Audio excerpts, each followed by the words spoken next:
Entonces, para implementar esas abstracciones paralelas, para implementar esas colecciones paralelas, se inventaron unas abstracciones que llaman los divisores y los combinadores. Y esas abstracciones son en analogía a lo como se hacen las cosas en el secuencial. Entonces, las colecciones secuenciales en escala se implementan con base en iteradores y constructores. Se llaman iterators y builders. Bien, las colecciones paralelas se implementan con base en unas abstracciones análogas, que son los divisores, los splitters y los combinadores o combiners. Y lo que vamos a hacer ahorita es tratar de ilustrar esas cuatro cosas para que ustedes tengan claro qué hay detrás de las implementaciones de estas colecciones. Entonces, ¿qué son los iteradores de escala? El iterador es un trait, una clase simplificado, es el siguiente. Un iterador tiene una función que se llama next y una función que se llama hasNext y una función... ya.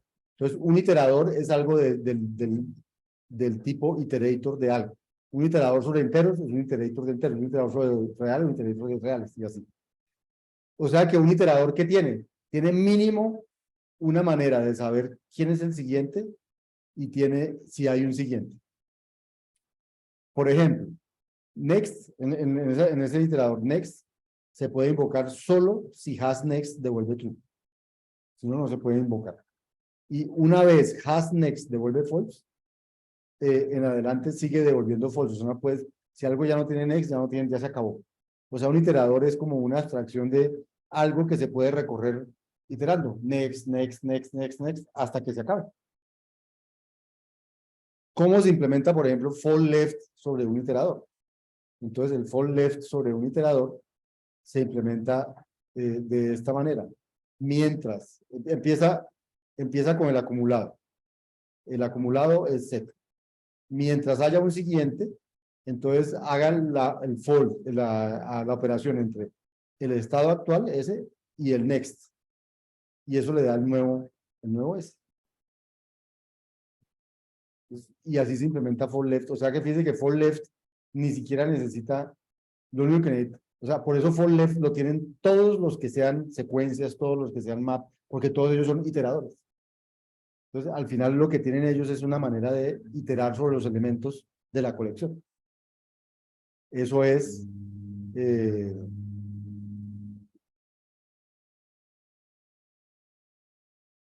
esos son los iteradores. La otra abstracción sobre el secuencial se llaman los builders o los constructores. ¿Qué es el builder?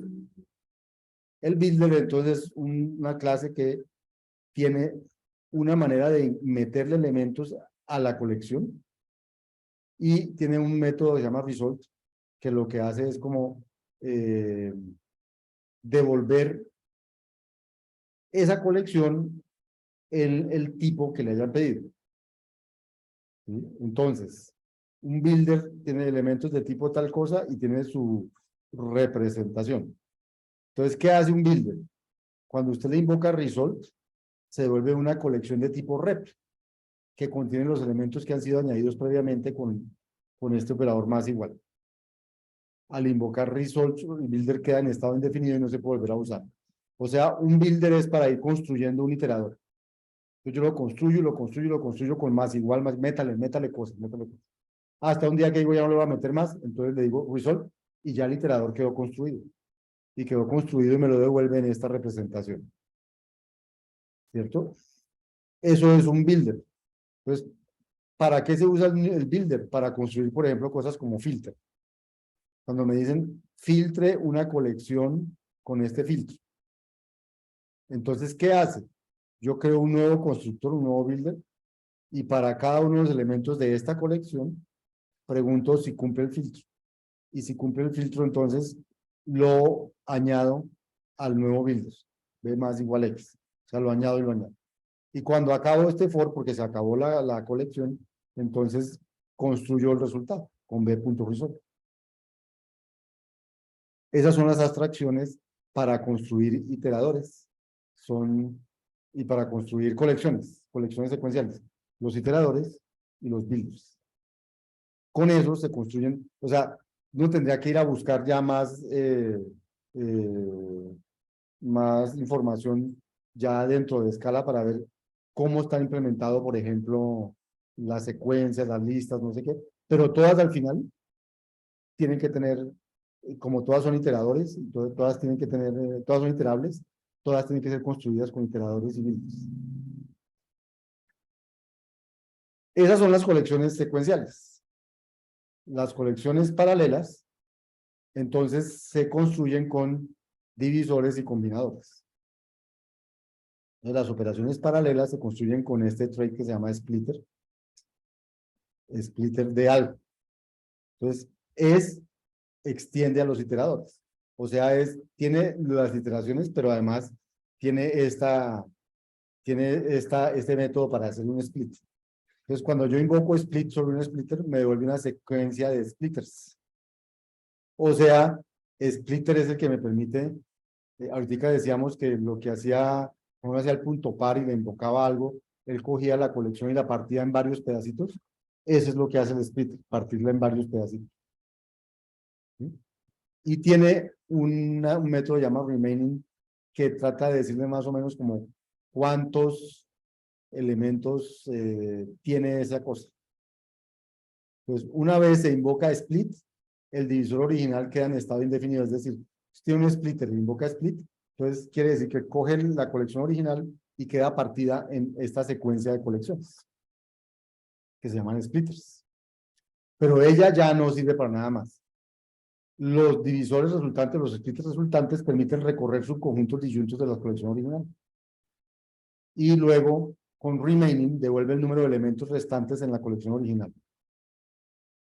Ese split típicamente es un método muy eficiente, de tiempo logaritmo de n o mejor, donde n es el número de elementos de la colección. ¿Cómo se implementa fold, por ejemplo, sobre un divisor?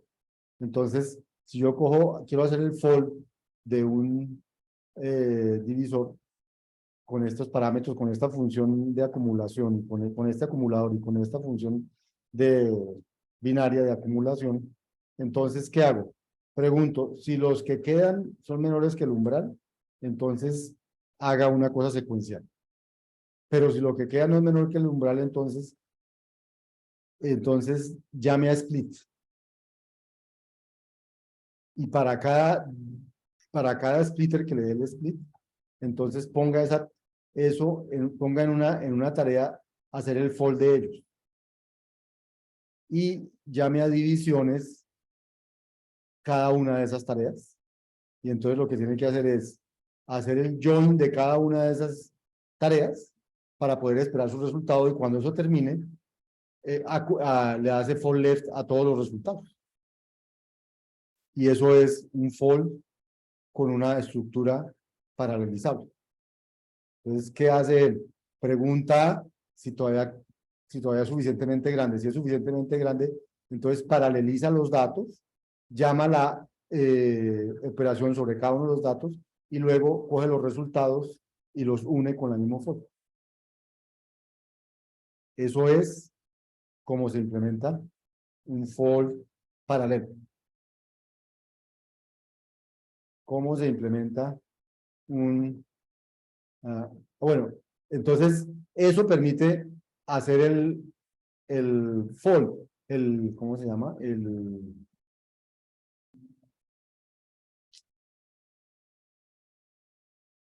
fold. Pero luego, ¿cómo hace uno para convertir todos esos resultados en una sola colección? Entonces, para eso es el combinador. Entonces, el combinador lo que hace es combinar varios divisores y lo vuelve uno solo. O sea, lo vuelve, se extiende un builder, entonces lo vuelve un combinador. Entonces, ¿qué hace? Cuando usted invoca combine, se crea un nuevo combinador que contiene elementos de los dos combinadores originales. Que contiene los elementos de los dos combinadores originales. O sea, coge dos colecciones y las combina en una sola. Al invocar combine, los combiners originales quedan en estado indefinido y no se pueden volver a usar. Y combine también es un método eficiente para que la cosa funcione. Y aquí les queda una pregunta como tarea, como para que saliendo de la clase traten de averiguar bien o traten de asimilar bien esto y es cómo implementarían ustedes filter en paralelo usando splitter y new combiner. Y esa no la voy a responder aquí, sino que voy a dejar que ustedes la piensen.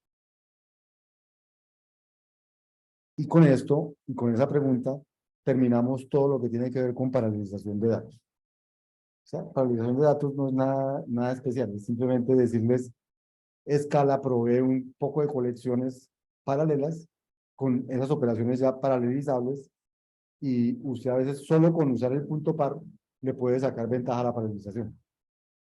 Ahora, si usa el punto par y además hace paralelismo de tareas, que seguro va a encontrar más ventajas. Entonces, ahí acabamos toda la teoría del curso.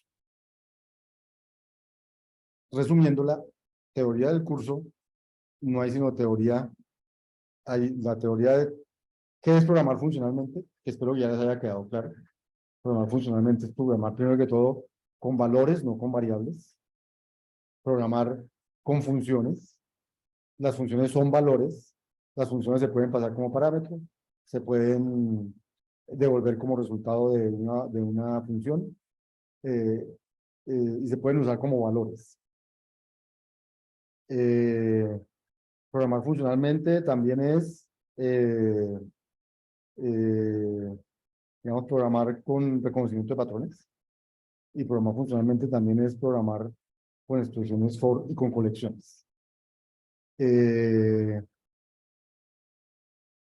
Ya vimos muchos talleres para programar funcionalmente, seguimos haciendo talleres para programar funcionalmente, pero ahora después le pusimos y cómo quiero hacer las cosas como más paralelizables donde se pueda. Entonces hablamos de paralelismo de tareas, donde hay básicamente una abstracción que nos sirve que es task, una que está basada en task es parallel, y eso es todo, fue coger lo que ya hemos hecho funcionalmente y ver qué cosas se pueden paralelizar y paralelizarlas. Eso fue paralelismo de tareas. Y paralelismo de datos fue saber que cuando tengo una operación sobre un conjunto grande de datos, entonces si la operación es paralela, si la colección es paralela, entonces hacer esa operación significa coger la colección, dividirla en subcolecciones, hacer la misma operación paralelamente y luego unir las operaciones para dar el resultado final. Todo se puede paralelizar, depende, no todo es paralelizable, pero todo lo que es paralelizable viene paralelizado en las colecciones. Si usted no mezcla las colecciones paralelas con estado, no tiene problema en paralelizar, solamente tendrá problema en saber si eso funcionó o no funcionó. Si sirvió para algo o no sirvió para nada. ¿Para qué paralelizamos? Para ganar aceleración. Si no ganamos aceleración, no sirve paralelizar. Para medir aceleración, aprendimos a hacer benchmarking, pues estamos aprendiendo a hacer benchmarking con lo que hacemos paralelo y lo que hacemos secuencial. Pero igual el benchmarking, cuando vean el próximo semestre el curso de análisis de algoritmos, les va a servir también para hacer benchmarking de dos algoritmos que hacen lo mismo, cuál es mejor que otro. También me van a servir para eso. ¿Listo? Y ya. Y ya se nos acabó el curso. Qué pesar, ¿no?